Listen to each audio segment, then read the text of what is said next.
I'm back, my nigga, I'm back. I'm back, my nigga, I'm back. This t-shirt feels amazing on. I like the material. I like the way that it fits my arms, nice and snug. It's big and baggy. The Joe Rogan Experience. Oh, God. Yeah. Can you, like, Minority Report of, like, legitimate serial killers? You know what the problem with that would be? If you could go, like, if you were with a baby and you said, because of this baby's life and where he's at, this baby will one day be a serial killer.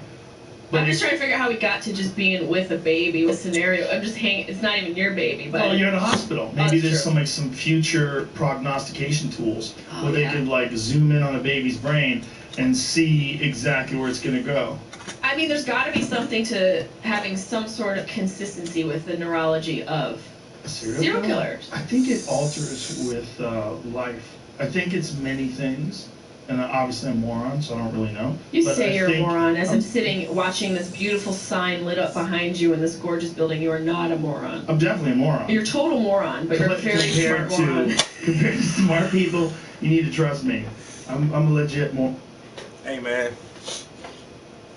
We living in a crazy world right now, bro. You know what I'm saying? The world is fucking crazy, bro. Everybody gotta have some way to unwind and relax. You know what I'm saying? If that's, meditation, medication, or some drinking. Hey, world crazy, bro. World crazy. Everybody gotta stay sane all day. We're out in the world dealing with the public and strangers, and we gotta hold back all of our natural inclinings to punch a motherfucker in the face. You know what I'm saying? All day I just tell myself, don't punch that motherfucker in the face because it won't be right. And so me holding back all that aggression all day long, when I come home, I just need to unwind. You know what I'm saying? So I don't go around punching myself in the face. Just have a little drink, man. Take the edge off, bro. Just a little sip. I don't even drink. I just sip. And just sip on this shit. Just woosah. Woosah, my nigga. Every nigga deserves a shot.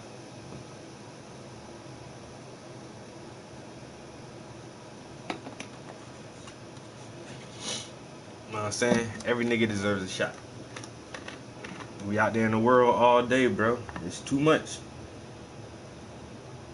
It'd be like, what they call that shit? Sensory overload.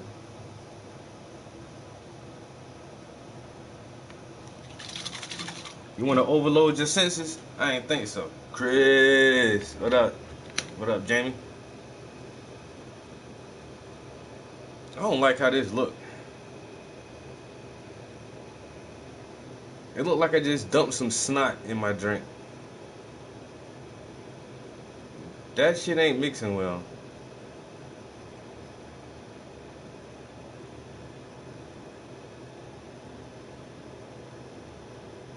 I don't know. Looks like snot.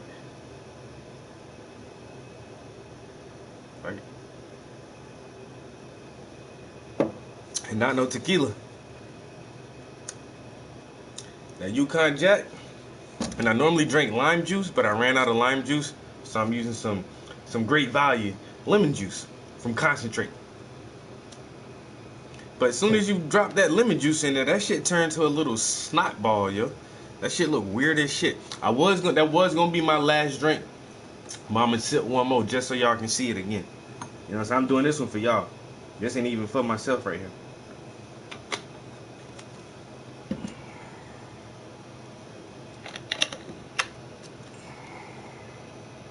That shit look like a little fucking snot ball.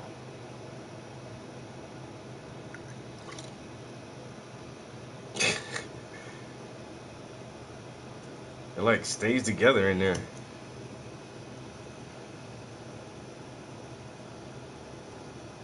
Look like it turned to jello almost or something. I don't know what kind of weird chemical reaction the lemon juice has to the fucking Yukon Jack.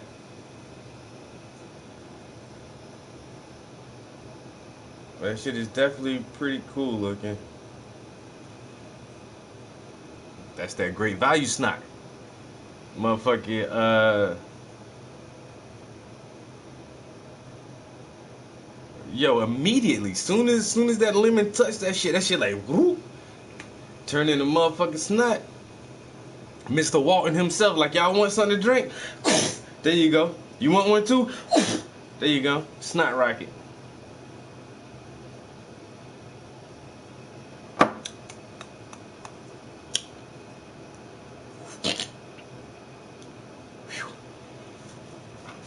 Damn. But yeah, I'm telling you right now, don't drink this Yukon Jack, man. You ain't gonna like it, I promise you. Don't drink it. Save all that shit for me. That Yukon Jack is trash. Don't drink that shit. Just buy it and let me drink it. Cause you ain't gonna like it.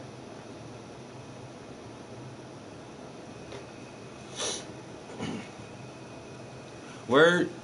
I think I know your sister-in-law, baby cousin Tracy. She was at the club the other night, dancing on this nigga named Craig.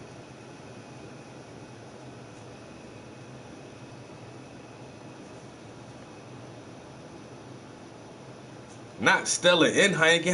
How you have a mixed drink with beer? Who does that, Puff? Who makes a mixed drink out of beer? A little bit of Corona, a little bit of Shock Top, a splash of Hoegaarden, nigga. This motherfucker said I'm gonna have some Stella and Heineken. Oh, my bad. Only professionals mix beers. You ain't never had no beer spritzer, nigga? Huh? You ain't never drank Stella and motherfucking Modolo, nigga? Motherfucking Dos Equis and motherfucking it's a motherfucking what's the other shit? The champagne of beers? Bud Light. You ain't never missed Dos Equis and Bud Light, man? Beer spritzer? Shit is terrific. Only professionals drink it like that.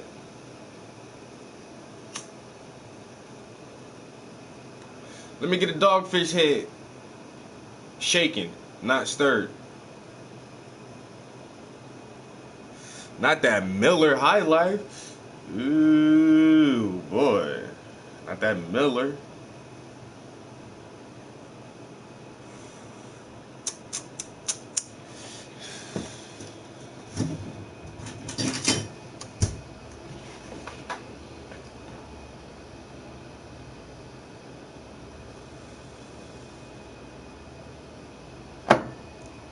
I don't drink nothing but cider. I just drink that hard cider. Or you can get that Silver Bullet, that Coors Light, boy. That Coors Light, and what's that other shit I used to drink? Motherfucking Ice House. Yo, that Ice House was my shit, son. That shit tastes nasty. All that shit tastes nasty as fuck now. That's why I drink cider. I don't drink motherfucking beer, man. Beer?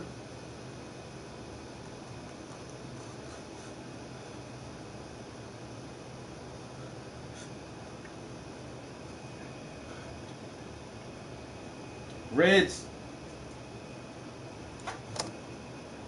That shit.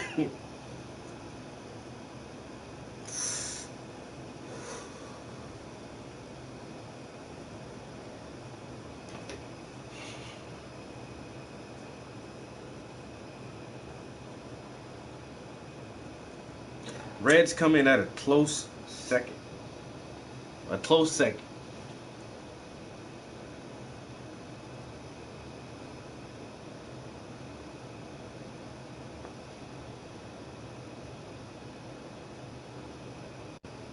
This nigga say that the wide top, Ing Bing.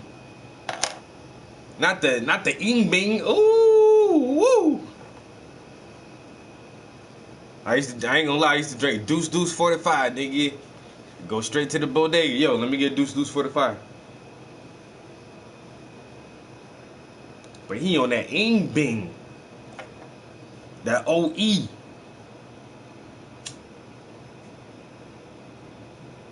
Mm-mm. With not the little top. He said the wide top. I want to put my lip in the top. I don't need to put my mouth around the whole thing. I want my lip to go in the top.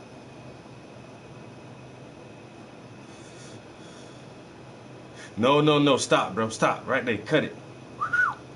Don't bring them days back up, bro. Cut it out. Mm-mm. Not that sugary shit. Now he gonna start talking about motherfucking Zima, Smirnoff Ice, motherfucking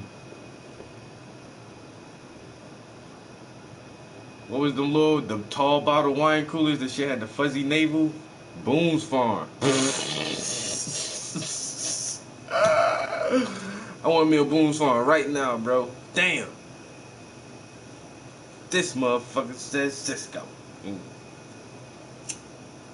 Boone's Farm, my dog. That MD 2020. Wild Turkey.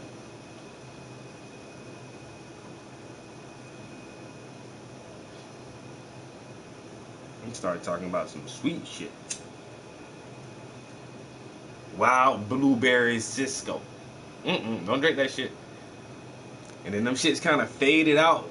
And people start drinking them shits. And then what come back? Four Loko. Man, I sipped the Four Loko one time. Bitch, get this shit away from me, man. This shit tastes like throw up. Not that right there. Not that. With the motherfucking ain't Redman and Method Man did the motherfucking commercial for that shit, yo. Redman and Method Man, St. Ives commercial. Oh my god, bro. Can't drink that shit, bro. It ain't nothing but sweet malt liquor. All them shits is malt liquor with sugar. No thank you. I'm good. I'm good on that part. My stomach could even when it was fun to like drink underage, like nah, I don't even like that shit. Man, just get you drunk, bro. I don't be drunk that bad. I'd rather smoke the joint, man. We got weed too, man. Y'all drink that shit, bro. I ain't never been no drinker like that. Not that Night Train or that. I'm telling you, man, that Thunderbird and that Wild Irish Rose. Y'all knew some winos. That's the only thing, man. Beer is just sugar. That's all it is. Fermentation. You know a bunch of winos, yo.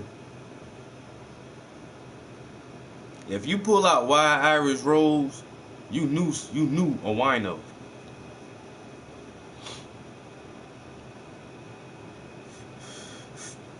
Motherfucker be out there drinking Canadian Club.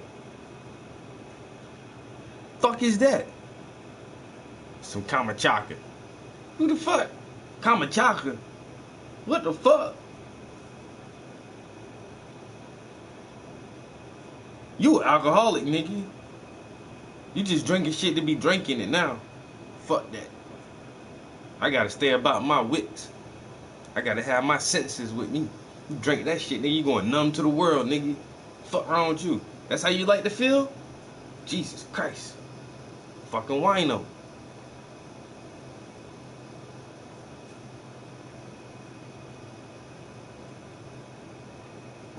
Fuck that. That's the first thing I ever really drank, yo. My cousins let me sip that fucking, what that shit is, Morris Davis. Everybody call that shit Mad Dog. Not the fucking Mad Dog 2020, nigga. The MD 2020. Sip some of this. It tastes good. That shit did taste kind of good. That shit made my stomach hurt. Like, what the fuck is in that shit, man? I don't like that shit. I feel like I gotta poop. Got my stomach feel like I gotta poop, man. Where the weed at? Y'all ain't got no weed? Why y'all drinking that shit if you got weed, man? God damn. Never understood that shit. Motherfucker just drink nasty ass shit, bro. That's the only thing he's scared of. Motherfucker, I done heard, no lie, yo, I done heard a motherfucker say he's filtered rubbing alcohol through bread. So he took a cup, put like 3 or 4 loaves of bread on that shit, and pour alcohol on top of it, like rubbing alcohol. for wounds and injuries. So you pour that shit on the bread, and then the bread filters whatever out, and then he drink like a shot of that shit. I'm like, why ain't you dead yet? Huh? How are you even living, walking around? What is wrong with you, man? That's like motherfuckers who smoke that embalming fluid. Like, that shit going dead people. How come you not dead right now?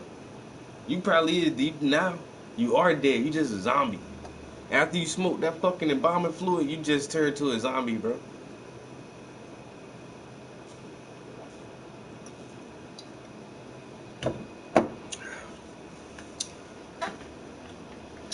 No other way around it.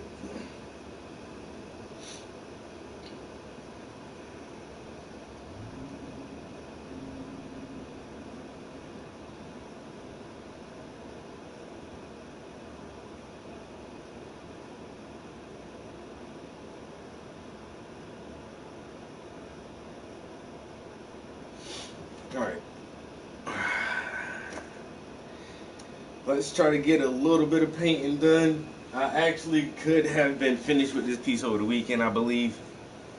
But I had a busy weekend, yo.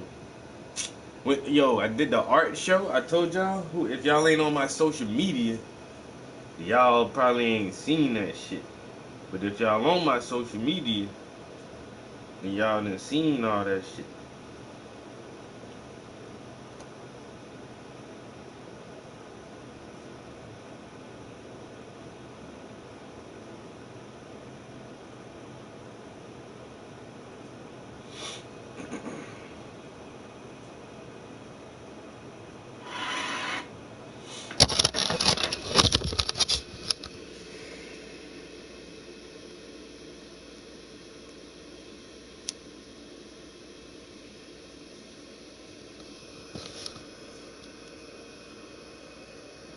Wow, that's crazy.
Yeah, that shit was pretty fucking lit, yo.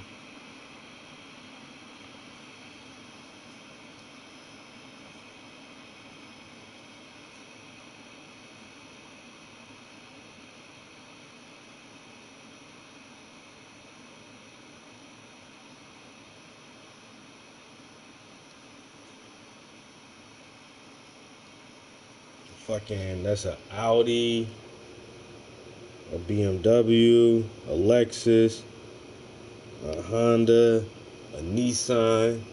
Like, they tricked out every fucking thing, yo. They had pickups out that bitch. Had motherfucking, man, they had this one fucking Toyota pickup. Oh my god, yo, that bitch was beast. Motherfucking Lambos, murdered. The whole murdered Lambo, the fucking murdered out goddamn Aston Martin.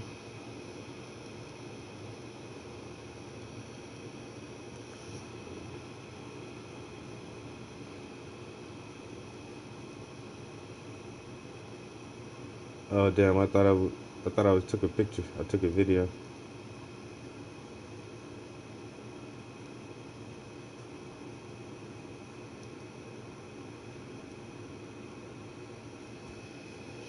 That motherfucker had the little mini cars out there. Then they had a bunch of kids driving around in little mini cars and shit.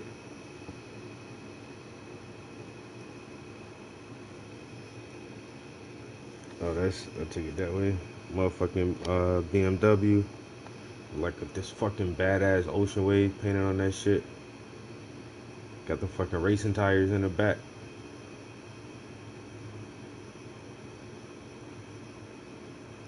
Yeah, that shit was sick.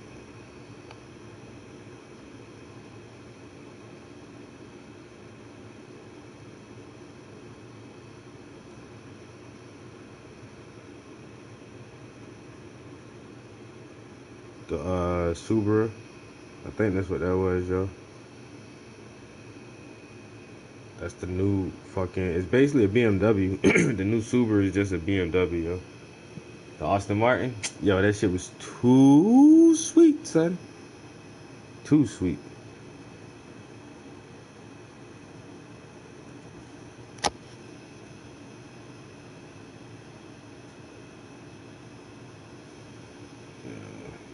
Yo, it's too many fucking cars, yo. I wish I would have took more video.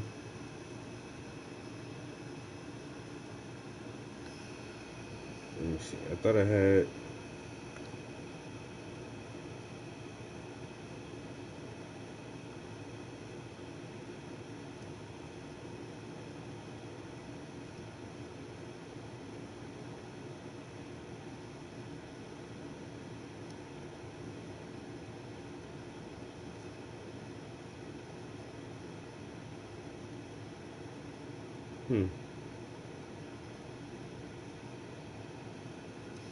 Thought I had another video.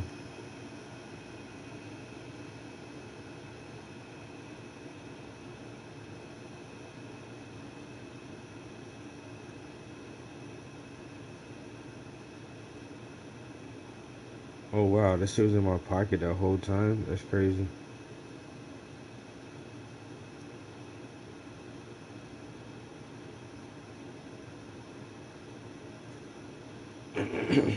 Oh well.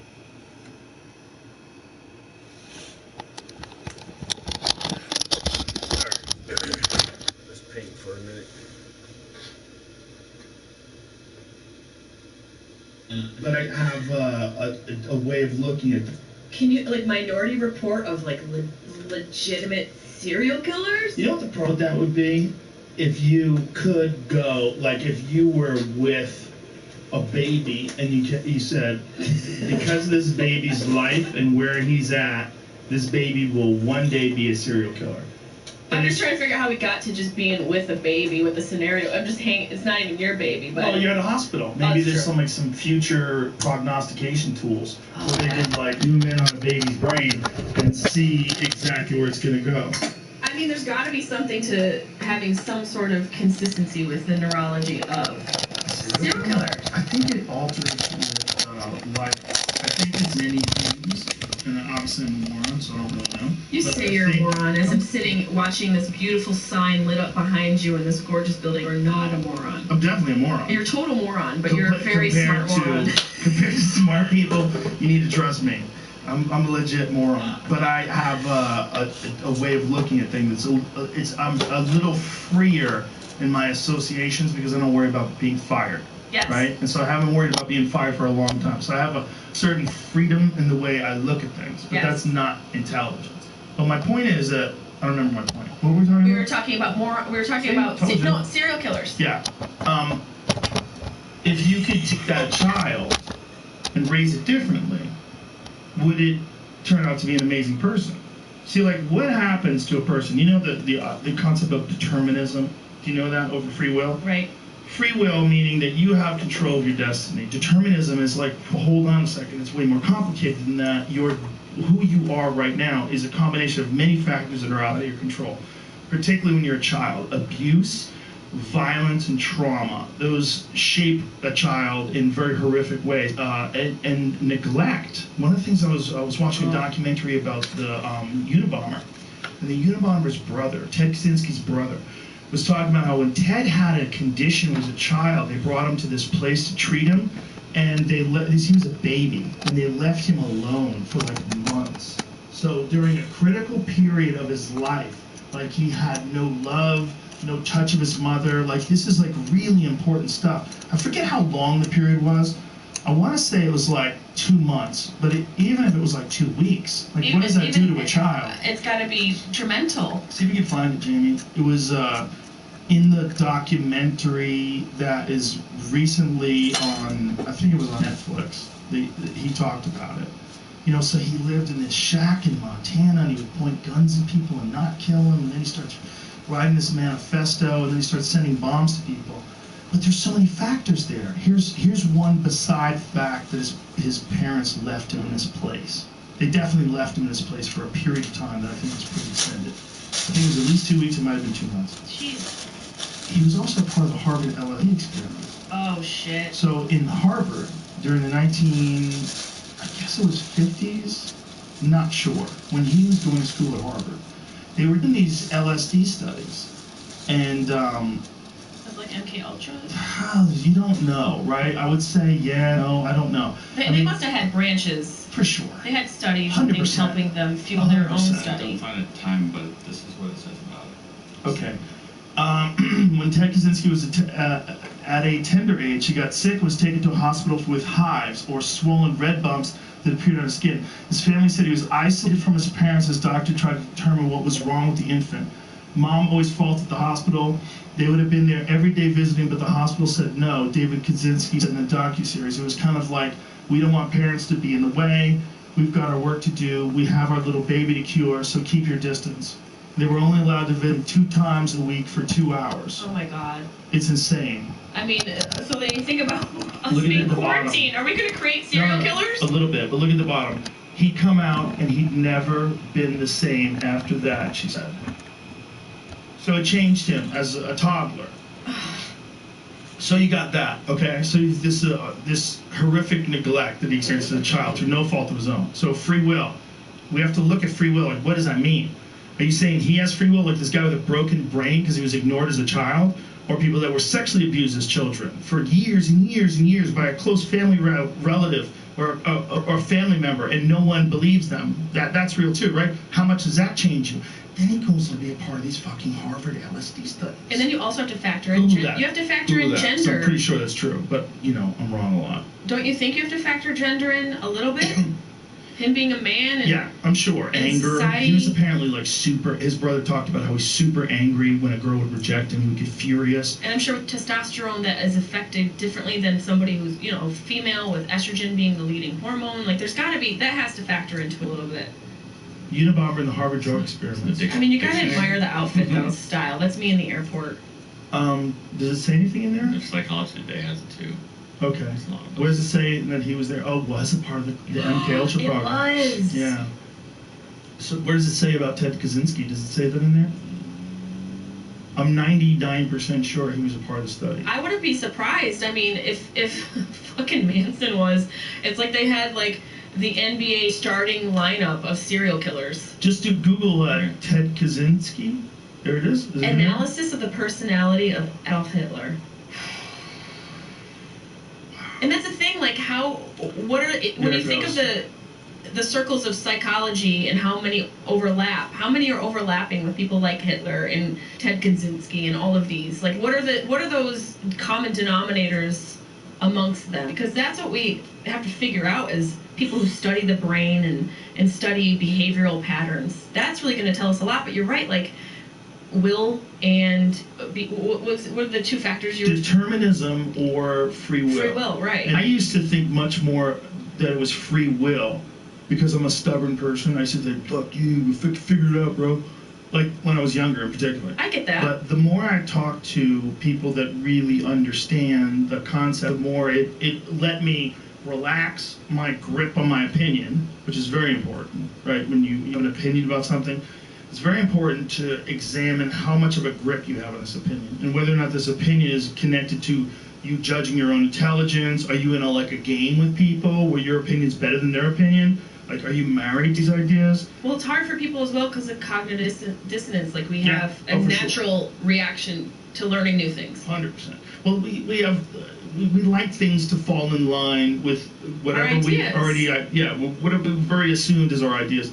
So this is this study, and it says another ethically problematic, and this is a fucked up story. Ethically problematic study was conducted by Henry A. Murray. Murray was a professor. Murray was a professor at Harvard University and had worked with the Office of Strategic Services, Sounds the like a predecessor bullshit to the office. CIA. That was before the CIA. They didn't They're like, have a good name yet. We're gonna call it just strategic services. Just put it on the door. What sounds better, Central Intelligence Agency or the Office of Strategic Services? Strategic Services is too hard to say. It's so hard to say. It's too cumbersome. Neither of us have said it correctly. Right? We're both high, though. That's true. Yeah, but Strategic Services? Like if someone's got a gun in your head? CPA. What are you doing here? I'm from the Office of Strategic Services. You have 2 strategic servicemen in your office. Yeah, I agree with the name. It's a better name. I'll say, okay, so during World War II, he wrote an analysis of the personality of Adolf Hitler, which was a psychological analysis of Hitler that was Two used stone in... people. I can't just come up with a better word. Why is psychological so long? The mind of analysis of Hitler. It was used by the military, and during this time, he also helped develop tests to screen soldiers conducted as tests on brainwashing and determined how well soldiers could withstand interrogations. So what they were trying to do is break people. So they took, this is what's crazy about it, they took these students and they would do things to them, they would interrogate them and fuck with them, and they would also dose them. And so the interrogation studies, it says, included intense mock interrogations on soldiers as part of assessing the limits of their psychological breaking points. Okay, that's a little perverse. Right. He conducted such interrogation studies on Harvard University undergraduates. Theodore Kaczynski, who later became known as the Unabomber, was one of the 22 participants in Murray's study, subjected to several years of interrogations designed to psychologically break the young man. So why aren't the people who have run these studies under the same interrogation that the soldiers of World War II were under, where we went after the fucking Nazis? We should be going after people who ran these terrible tests and basically created some of society's most prominent and infamous serial killers. That's a nice, you're right, and it's a nice way of looking at it, that he deserves punishment, we deserve revenge, and all that Not stuff. him, the people who drugged him. Yes, and all his victims deserve revenge. Yes. But what I'm interested in is that this man, like, if karma is real. This entrepreneur brand logo was done by a top freelancer on Fiverr. Is simply wow. Those stuff. If that's real, if like what you are today is this In your next long lifetime. chain of lies that you live that have brought you to this, and you're thinking of yourself in this incarnation because it's the only one you've ever known. But in reality, you're the process of this long line of beings that has gone on since the beginning of life itself. Yeah, you have all the ancestry in you. What did that guy do in another life? Think about if that's true. I'm not saying it's true, but imagine if it is. Let's just, as a thought experiment, imagine if it is that you're going to come back as a guy who is ignored in this place because they're treating you with some rando disease that you got that most babes don't get. So you have these horrible hives. They keep you in this place where they take care of children for weeks. They don't let you visit them a couple of times a week. Devoid of love. However long they kept them there. I don't know how, I don't remember. I want to say it was 2 months. And We know your numbers are a little off. it could be an hour. He was there for 45 years. He was there As most an of his infant. life. They let him out in college. So he gets out of there, and then his brother would talk about these like moments of rage that he would have that would be terrifying. And that like if a girl rejected him particularly, he would write like horrific notes to them, like really mean notes. And then this guy goes and does these Harvard studies where they fuck with him relentlessly and they're trying to break him. It's almost like they knew that this was a guy that was unusually broken. Right, and susceptible to breaking in the way that would benefit their study. God. And especially like when you think about the male brain, and the formative years go well into your into your freaking 20s. And like 25, the frontal cortex. I think it's females too. I think maybe you guys are a little quicker. We're a little bit quicker. We're like 18, 19. But, you know, still, like, he's on the heels of his brain barely being And they're dosing formed. him with acid and trying to break him psychologically. And doing, like, mocking alone as a child on the playground. Although I do think it's a necessary passage into adulthood just to deal with adversity. Mocking alone is brutal. And then you add it to this study with LSD being thrown into the mix where your brain is not on a solid ground. The way it's going to process everything is obviously detrimental to who you become, and it changes your brain chemistry. You know, I think there's like a problem, a real undeniable problem with having secrecy.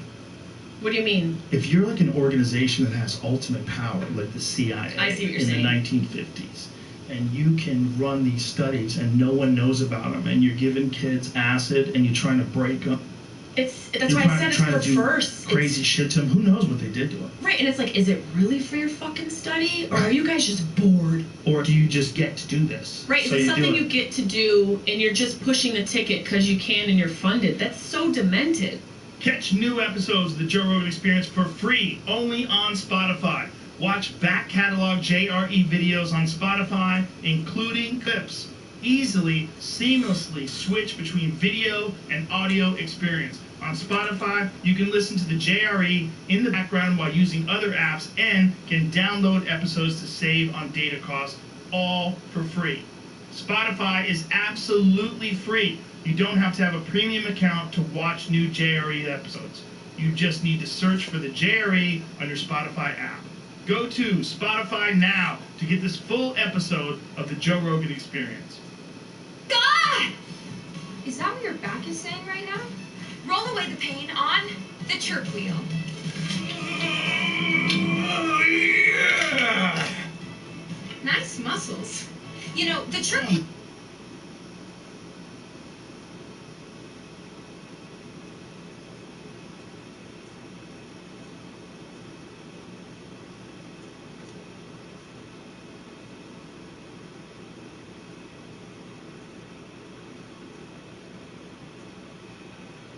The Pentagon being given a $25 billion budget increase, we ask, what was all the celebration about when Biden's administration came into power? Remember all the late night talk shows? Remember the rainbow flags in the street? Imagine that was all taking place. Like, yes, another $25 billion for the Pentagon.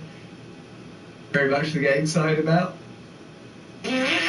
Here's the story. Senate panel approves $25 billion Pentagon budget increase. The Senate Armed Services Committee agreed on Thursday to add $25 billion to the President Joe Biden's already massive $715 billion Pentagon spending request, a move that prompted immediate outrage from progressive activists who have been demanding cuts to the bloated US military budget. $715 billion. I don't know much about money, and that seems like a lot, doesn't it? And of course, like, as you'll know if you've watched my episode of Under the Skin with Jocko Willink, I'm a person that's not like, I'm not like some kind of hippie lefty, hey man, I hate the military. I think that people that are in the military are brave and self-sacrificing, and I admire them. But what I'm interested in here is such a significant increase in expenditure when what it seemed we were told was being voted for under Biden is a kind of sort of clearer, more decent, more upstanding politics. Chaired by Senator Jack Reed, the Senate committee adopted a proposal to boost the budget by a further $25 billion in a 25-1 vote. Wow, it was a landslide. The vote aligned Republican defense hawks with Democrats from across the political spectrum, so it was a bipartisan committee. Because of its role in setting defense policy, which determines subsidies and other awards to private industry, the Senate Armed Services Committee is awash in cash from military contractors. So it's almost like it's a committee that's set up to receive donations and to exert influence over government policy. Similar to the video we did about Nancy Pelosi and Paul Pelosi's earnings as a result perhaps of information she has as a result of her job. This committee seems to exist only to exert influence that is, in my opinion, anti-democratic. I feel like real democracy would be like Joe Biden would be sort of campaigning and people would say we want to spend $25 billion more than even we're saying in our massive $715 billion Pentagon proposal. Are you willing to that? Yes. According to Open Secrets, Jack Reed's top contributors during the 2020 campaign cycle included Lockheed Martin and General Dynamics, two of the leading beneficiaries of federal contracts.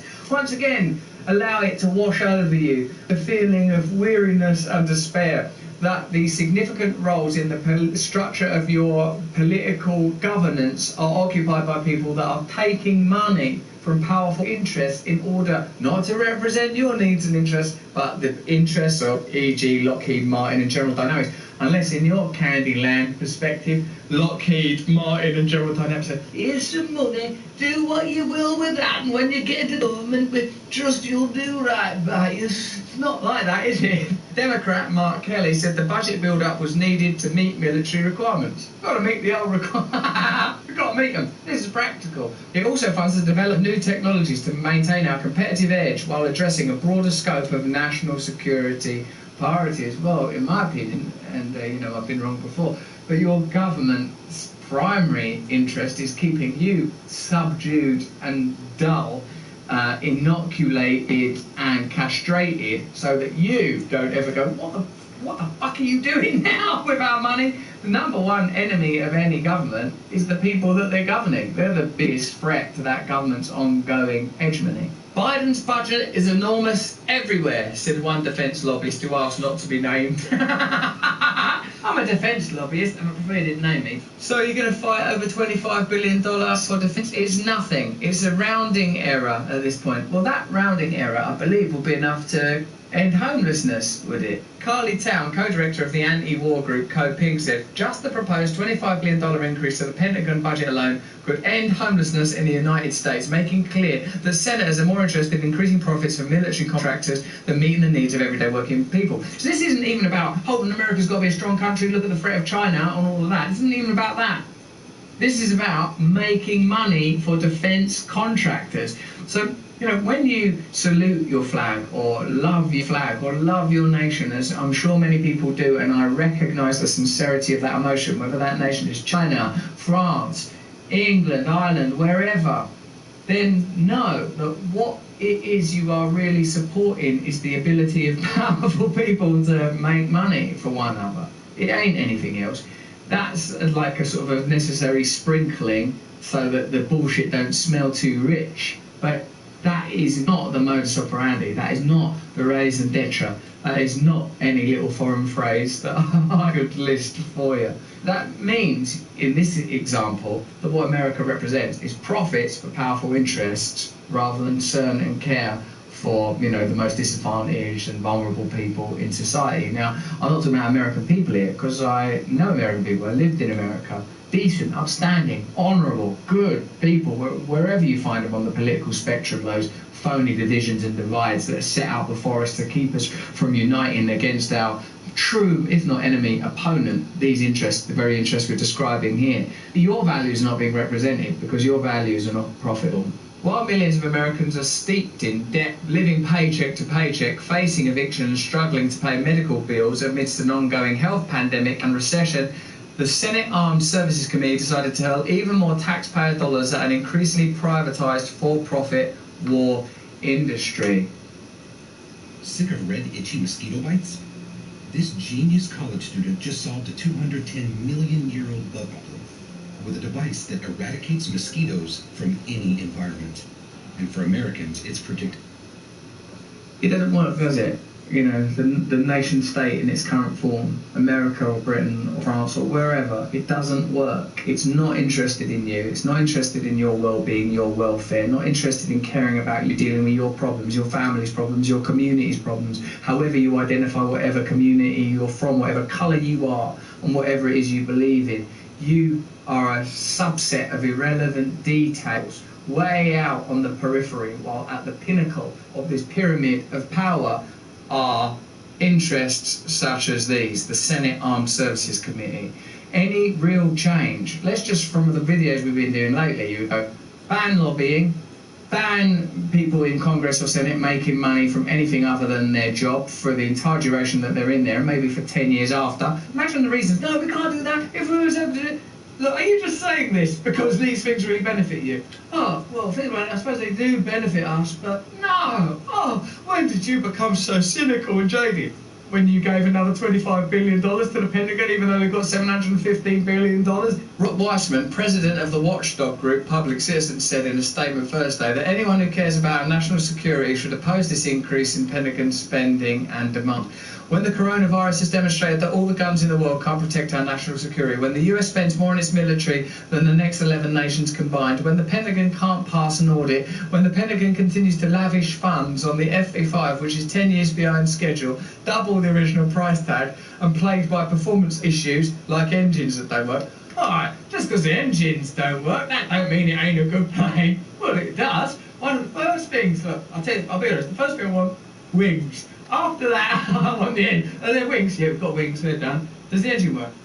Good. Just look at these wings. We've done a great job on them. They're the same size. They're aerodynamic. Look at this. 10 years behind schedule. That's ages. I mean, I've worked with some bad builders in my time. Like, oh, bloody hell, mate. That cost more than you said it was going to cost. And it's taking longer than you said it was going to take. And the engine's working. Oh, if you want engines to work, that's going to take another 10 years, I'm afraid, mate. He continues, our man Weissman. What possible justification is there for increasing the Pentagon budget over and above the increase already requested by the Biden administration? Well, it seems that is a rhetorical question, to which the rhetorical answer is there is no justification unless you consider the increased profiteering of the elites involved in the military-industrial complex as a sufficient incentive.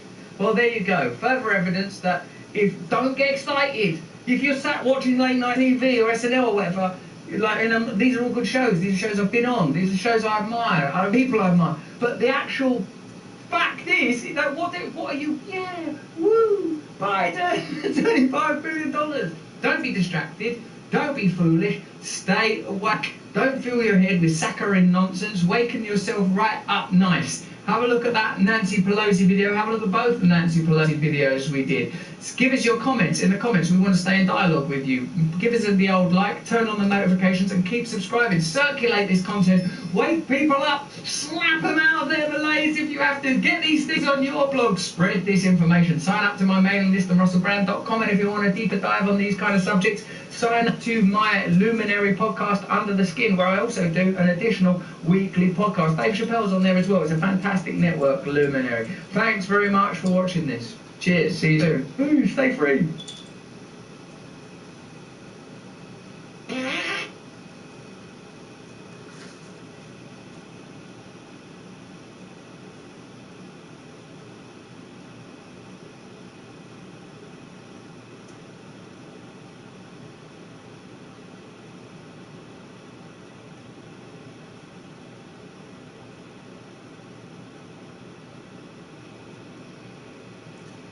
Says two guys can't have a picnic together.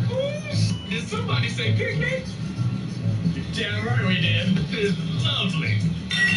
Something's fun.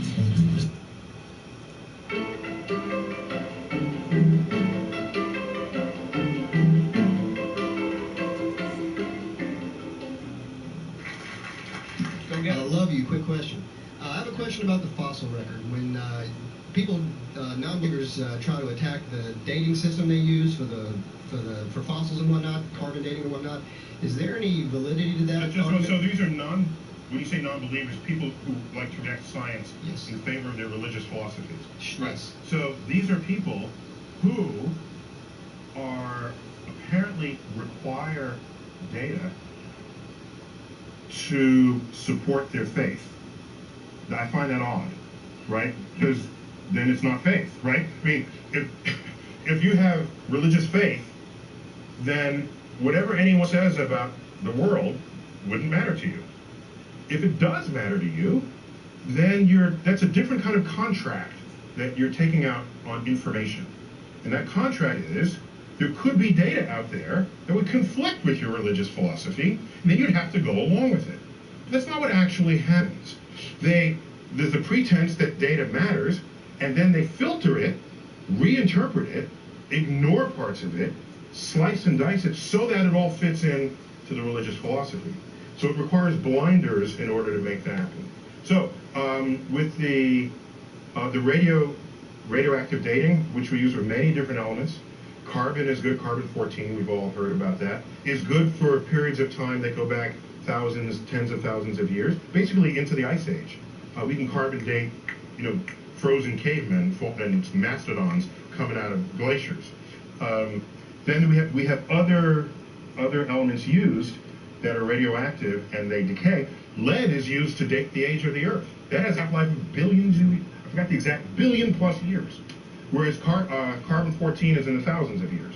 So you pick the one that suits the time interval you're interested in, and then you can date those. That's how we date meteorites, for example. Yeah. The people who are in denial of this simply it exhibits a failure in their educational system. That's what no it is. validity to it. Of course not. Thanks so much. Oh yeah. Okay. Yeah. And another thing, just you mentioned the God of the gaps. In a free society, a free pluralistic society, where the freedom of the expression of religion is constitutionally protected, which is a fundamental part of why America was so attractive to immigrants from around the world, whose religious differences were not being supported in their hometown. I will never be one to tell you what you should believe or what you should not believe. What I will say is that if you want to say that where we don't understand things, that's where God rests, that's where God operates, the God of the gaps argument, because I get asked that all the time. What was around before the universe? I don't know. Must have been something. God. So they got to stick in God where we're not there yet. And I just say, we got top people working on that. It's a current frontier. We're not there yet. And given the history of the moving frontier, where people had previously said, well, God must be operating, we're long past that. Those explanations have come. And so there's no compelling reason to say God did it and then sort of give up and go on to the next problem. My issue with the God of the gaps is that if you feel that way, you should not be writing the science curriculum of a classroom. Okay? That's all. Okay?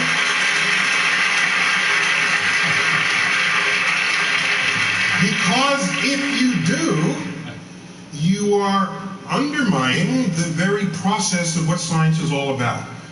Because the God of the gaps principle is it's a philosophy of ignorance, whereas science is a philosophy of discovery.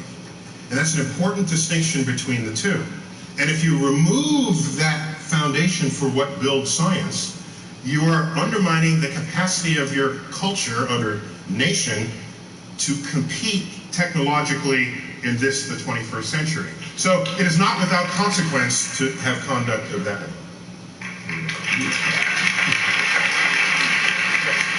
Where are we?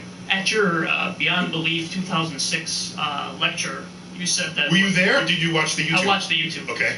You said that what stopped Middle Eastern scientific progress was a theological takeover.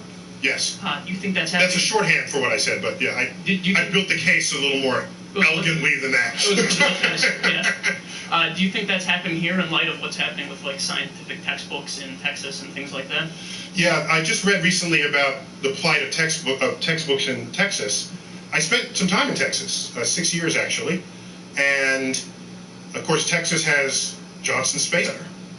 These are the folks who track everything we put in orbit with humans on it after it passes the launch tower in Cape Canaveral. All command goes over to Houston. So Texas is a fundamental part of our space enterprise, culturally and historically. So that for them to now have textbooks where the science content is altered to be different from what is going on in mainstream science worries me greatly. What you're referring to in the talk that I gave at that lecture was in San Diego, 2006. It referenced what was going on 1,000 years ago. 1,000 years ago, the intellectual center of the world was Baghdad. Baghdad. Europe was busy disemboweling heretics at the time. Baghdad was open to all thought at the time, between AD 800 and 1100, around there. If you look at the advances that unfolded in that period, in that location. It includes the invention of algebra. Algebra is an Arabic word. Algorithm is an Arabic word. 2/3 of the stars in the night sky that have names have Arabic names. How does that happen? Where did the naming rights come from? It came from the fact that at that time, huge advances in the Middle East, in Baghdad in particular. If you clean your own ears, you need to know this. Cotton swabs are doing more harm than good. You see, cotton swabs only succeed in compacting wax deeper. Was unfolded in engineering, mathematics, especially mathematics, astronomy, navigation, physiology. And you say, well, why is that so? If you look at what was going on, they were open to all lines of thought. Jews, Muslims, Christians. They were doubters back then. Today we would call them atheists. They would all come around a table and share ideas. If you have some philosophy that's got holes in it, someone's going to find it. And you're going to challenge you on those ideas. And what happens is the conversation ratchets up. You discard what doesn't work and you keep what does. And when you do that, you make discoveries, and you make discoveries rapidly. And at the time, that period drew to a close. If you read history books, they'll typically describe sort of the sacking of Baghdad. It was a bad time for the city. And they say, well, it all came to an end. However, the Islamic culture rose at other times later.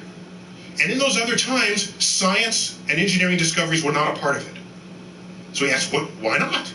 You got the cultural heritage, why doesn't it show up again? And then you got to dig a little deeper from the sacking of Baghdad, and you find out there was a Muslim cleric, Al-Ghazali was his name, who was to Islam what St. Augustine was to Christianity. St. Augustine kind of laid out the rules for how to be a Christian at the time. A lot of people were practicing it in their own way. He codified it. He was a religious scholar, figured it out according to his own read, told everybody how to behave. There's the book. You follow this, you're a good Christian. Al-Ghazali said, you follow this, you're a good Muslim. In that text included the assertion, which gained influence socially, but then politically, so then it had power of influence. In there was the assertion that mathematics and the manipulation of numbers was the work of the devil. The entire enterprise collapsed and never recovered. It has not recovered since. If you look at the number of Muslims who have won the Nobel Prize in the sciences, it's 1. Number of Jews who have won the Nobel Prize, 1/4 of all Nobel Prizes in science have been won by Jews. How many Muslims in the world? 1.3 billion. How many Jews in the world? 15 million tops. So you look at what effect the culture of discovery and learning can have on what you discover about the natural world. It's extraordinary. So just because you're making discoveries doesn't mean it's forever. And I look at the 20th century in America as a period of great discovery. And then I see forces now operating against it. And then I look at the history of the consequences of this, and I see America just simply fading into insignificance. No, it's not off of a cliff. It's just a slope. And every next day you're a little bit further down on the slope. You barely notice it, right? Until one day you can't see over the hill that you just came from. And then you try to make do with what you have down here, and then you find out it's the rest of the world making the inventions and not you. You're trailing, no longer leading. You're not even abreast with what's going on. You're running behind trying to catch up. Have a nice day. Yes. We've got a question right here. Another question, yes.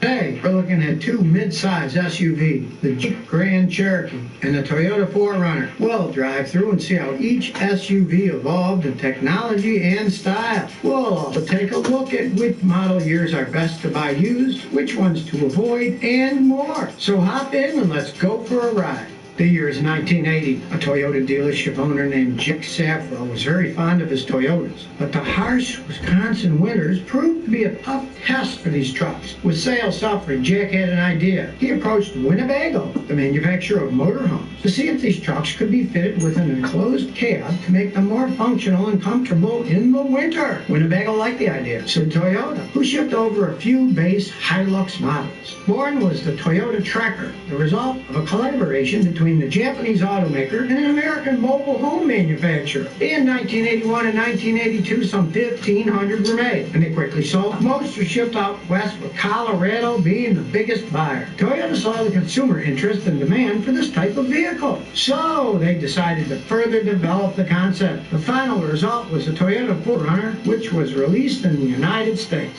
The first generation Toyota 4Runner was essentially a modified Hilux pickup truck. It was a simple, unassuming two-door SUV that drew very little attention. But midway through this first generation, the 4Runner switched from a solid front axle to an independent suspension for better road handling, and this really drew the attention of off-road enthusiasts. Most of these trucks were powered by a 2.4-liter 22RE i4 that output about 100 horsepower. A turbocharged version of that, as well as a 3-liter V6, were also made available. The 4Runner had a good start. The second generation 4Runner featured a unique body that was now more distinguishable from the pickup. The entire metal roof was now fixed, unlike the previous generation, which had a removable rear shell. This 4Runner still had a pickup-style tailgate that required the window to be closed first before opening the tailgate, unlike other SUVs at the time, which had upward opening rear doors and closed windows. Toyota sought to also appeal to families, so they added new safety features, including side impact protection, a third brake light, and the option of 4-wheel anti-lock brakes on V6 models. Around this time, AMC's smaller Jeep Cherokee had been in existence for almost 20 years, and AMC had intended to discontinue and replace it, but Chrysler ended up buying Jeep and released the larger Cherokee. The first Jeep Grand Cherokee debuted at the 1992 North American Auto Show. Chrysler President Robert Lutz literally drove and smashed through a plate glass window of the Cobo Hall Convention Center in Detroit, just to show how rough and tough the new SUV was. The first Grand Cherokee was only available with a 4-liter inline-6 AMC engine that generated 109 horsepower, with an optional 5.2-liter V8 that produced 220 horsepower, which was available shortly after. Towards the end of this generation, it came available with a 5.9-liter V8 engine that was borrowed from the Dodge Ram. It output 245 horsepower and 345 pound-feet of torque, making the Grand Cherokee one of the most powerful SUVs in its class at that time. The first generation Grand Cherokee also featured the latest in technology, including anti-lock brakes, power door lock, power windows, and even cruise control. It was also the first SUV to be offered with a driver's side airbag, which was remarkable at the time. In the meantime, Toyota did a complete redesign. That's because Toyota wanted to draw more on-roaders and families, and it no longer looked just like a plain pickup. It had a new body shell. Somebody was like... So, I didn't know what extent he had went to. But saying the gay shit up at the concert? Well, he said if you ain't got HIV, put a cell phone light up. So I'm like... If you ain't gay, put a cell phone up. If you ain't got this HIV... is my thing. Why do gay people mad? Like, nobody said that straight people don't have HIV, right? So I'm like, all right, why they canceling him? So then somebody else says, then he said, if you a dude and you never sucked another dude off in a parking lot, put your lighters up. Like, damn, why you had to get so specific? The gay community is not for that shit. It's funny but then to me, he though. went on and he came back and was like, because all my gay fans love me, yo, and my gay fans ain't got AIDS. I'm like, I'll clean it up now, bro, real quick, because you about to be in the fucking zone. And then now the dude he killed his cousin coming back saying, oh, he really didn't have to kill my cousin and this and that. Like, yo, everybody trying to come at that nigga hard, yo. And that was my thing. What about your fans that do got HIV? Or what about your friends that do perform fellatio in the parking lot? I mean, he basically said, shout out to you if you're not gay. Like, the first one, I was like, alright. And then when he said the thing about dudes doing other dudes, I was like, alright, baby. Like, and this is the thing, like, do I think that being straight is the natural course? Yes. But would I go out there and say, shout out to everybody except for the chicks that lick coochies. Like, I just wouldn't do that. You know what I mean? Like, I don't know. Like, it's just certain shit you don't do when it's immature and it's childish. And I talked to Mark about that today. He was like, the reason that he was like, well, he's not racist to begin with, but the reason he's not racist is because he's a gay man and he's been discriminated against and he knows how it feels. And I said, and that's exactly why I don't discriminate against gay people. I'm like, even though it's different, because people are not going to look at you and be like, oh, you're gay, you're straight, unless you're all the way on the end of the spectrum. You know what I'm saying? Like, nobody's just looking at me and saying, oh, she's straight, oh, she's gay, oh, she's whatever, but they are going to look at me and assume what my ethnicity or my race is. So I explained to him, like, yo, it's deeper than that, but at the same time, like, I sympathize with the gay community because everybody should be able to be themselves. Yeah. J1 said, yo, T, what's bubbling? Yo, what time did you leave the expo on Saturday, bro? Why? What time did you get there? You tell me what time you got there. I'll tell you what time I left. Watch y'all left. He got there at the same time you left.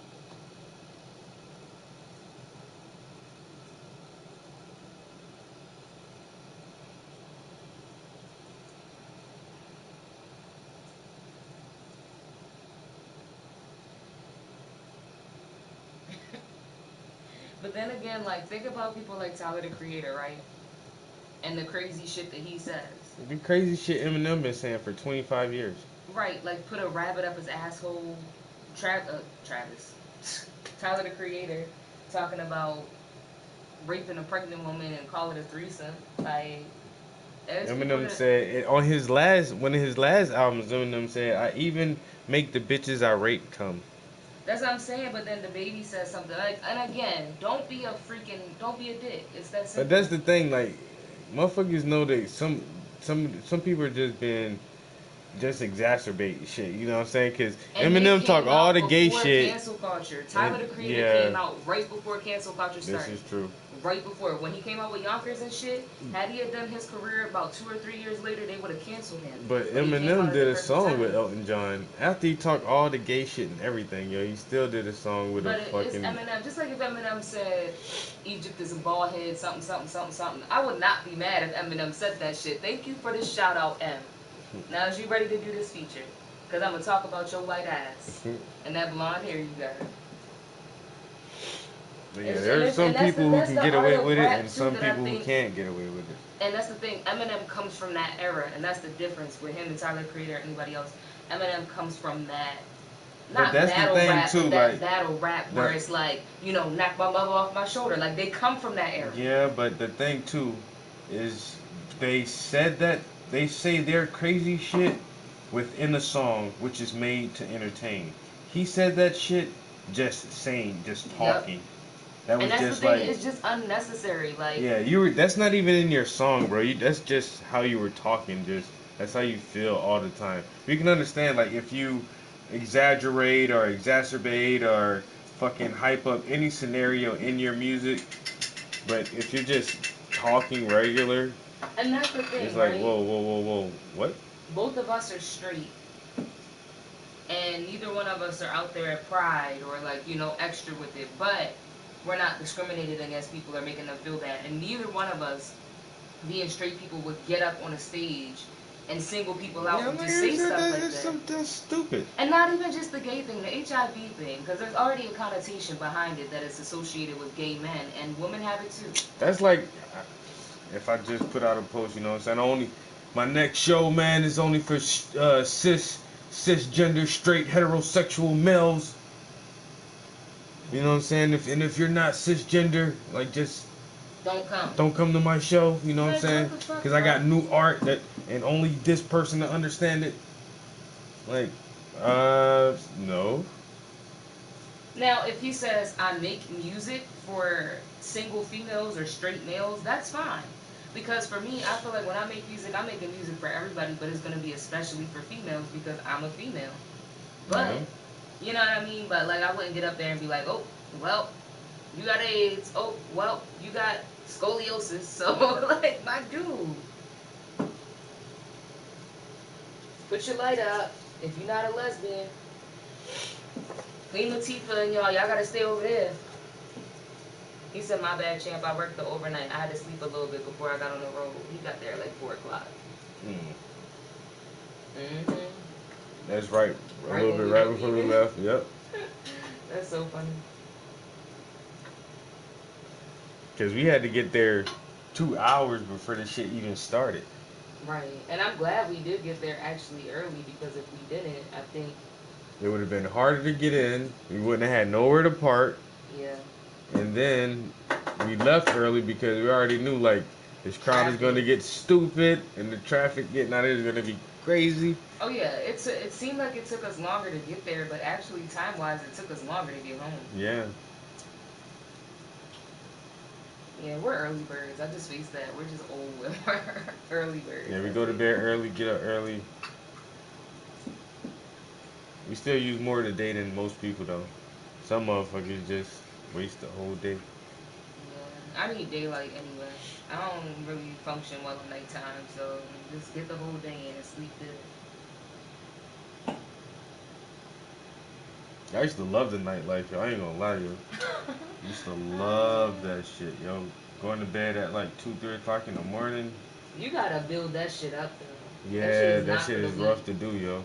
I think that's how I started doing that when I was like maybe like 17 and I had my first night job, and I used to when I was still 17 I couldn't work past a certain time, so I used to work until like 11 or 12, and as soon as I hit 18 I started working the overnight going in at 11 and getting off at 7 in the morning, and then you get off and for the first 3 weeks you just can't sleep because it's light out. Yep, that's Literally trying to fucking took keep me you up, yo. all of them, even when I went to Vegas, like that 3-hour time difference, babe. Oh my god. It took me like 2.5 weeks just to adjust. I was getting up at like 5:30 every day, and everybody in the apartment was still asleep. Like, nigga, what time is it? I'm up. Like, no, Right, nigga, I'm up, it's, moving around, it's vacuuming and 4:30. No, it's not. It's fucking It's 7:30, 7:30. What are you nigga. talking about? It's 7:30 right now. It's nigga. 8:30. It's Like, 4:30, bro. we don't even get up until 11. I'm like, it's 2 o'clock. Nigga, I'm gone. Nigga. He said the lady next to your table said you left mad early. The show was dope though. Yeah, it was a really long day, and then we had work all week long, and then we gotta get back to the dog. We didn't have anybody to watch the dog with me, so. He said Freeway and Beans performed. It was love, I think. I can't see what that emoji was. It was dope. It was love. It was something. That shit was lit though. I ain't gonna lie. Yeah, we were excited to see Freeway, but they said he was coming at the very end. At the very end, yeah. And then he was only performing for like a couple of minutes. Yeah. Like, we wanted the whole performance. Boozy say yo yo was good. Boozy, what a doozy. But really, I don't know. It's that venue is for hardcore car enthusiasts, and like nobody really wasn't fucking with the art.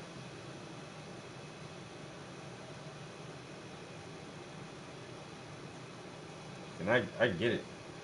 But Honestly, they really did love the art. I just think that people weren't prepared to see art. Yeah. And then there was like, clothing and poppy stuff, but like your shit was just intricate. But everybody who walked by did a double take. There's not one person that walked by like frowned their face or nothing. And actually, a couple of people asked me for your Instagram and your card. This one young boy was like obsessed with you. That young light skinned dude. Yeah. When you walked away. Yo, he was one of the guys that performed. Then they got like 10,000 followers on Instagram. Well, Man. that's a good network. And maybe he got a studio. He followed me too. Maybe he got a studio. Yeah, I gave him your information. He was like, yo, I love your man's work. He's so talented. I was like, I know. He was like, how long has he been doing it? Blah, blah, blah. I was like, yeah, if you want any information, just go to his Instagram. You had just took your cards off the table. No doubt.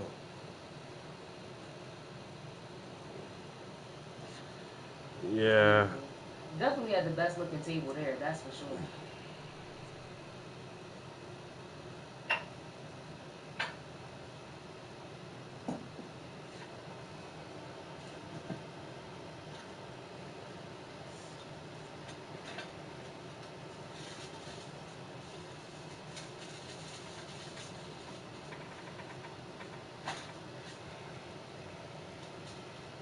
But yeah, even the young boys was feeling it. He might try to get you to do like a logo or something, or some type of like digital art for him. He makes music? I think so. Yeah. J1 said, yeah, he did rock at the end, only for a quick 10 minutes. Damn, I'm mad I missed your work, bro. It's all good, fam. Like I said, I wasn't out there the whole time anyway. Definitely a dope experience. Motherfucker really came out though, for real, for real. Damn. All right, so now I gotta make a special appearance somewhere now. You know what else was dope too is that the artist next to Travis was a young black female, and then there was another black male, and then a Hispanic female as well. So like, they were dominating out there for real. And it was more black men than anything, right? Yeah. Yeah. So that shit was just cool. It's just different because, you know, as somebody who's not an artist, like not a painter, going to a lot of shows and stuff with Travis, I feel like it's a lot of like older white people, and it was just nice to see young black people out there getting it, and it was some cool shit. So just some diversity. Jay Boozy said, where was that at? In Oaks, PA? I think it was Phoenixville. Huh? I think it was Phoenixville. Oaks, PA? It's like right outside of Philly. It was fucking crazy trying to find an entrance where to go into that shit though.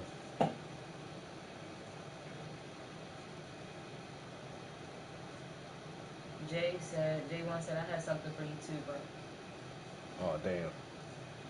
Speaking of,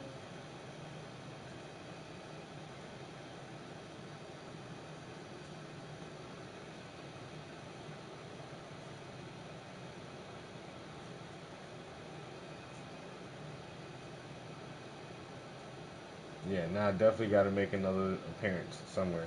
I want my gift, motherfucker.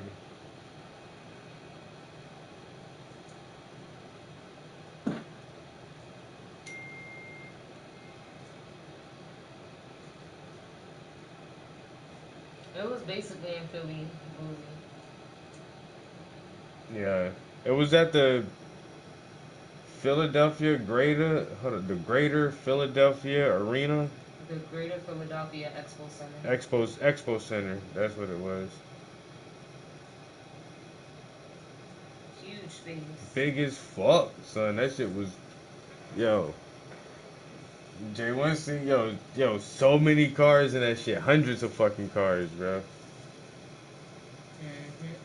Then the big ass stage, motherfuckers in there breakdancing. Had a couple different DJs. It was so cool to see people breakdance. I haven't seen people breakdance in years. What we eating for dinner is the question. I thought you took that beef brisket out. This nigga. See, what had happened was, I went back to sleep this morning. I wasn't feeling it. Oh my god. I cleaned up and showered and did what I had to do, but I needed to go back to sleep. I'll buy you whatever you want. You can have beef brisket tomorrow. I'll take that. That was my bad. Damn, yo. I know you had a taste for beef brisket. I thought I was just grace. Yo, just. But you so also didn't look when you got home. No, because I was doing something else when I got home. You're right. You got that too. I'll buy you whatever you want. I just about to say, yo, I'm about to get to a stopping point, so I go cook this brisket. Whack, whack. You know what? I'll take it out and I'll cook the brisket tomorrow. Whack, no brisket tonight, guys. So sorry.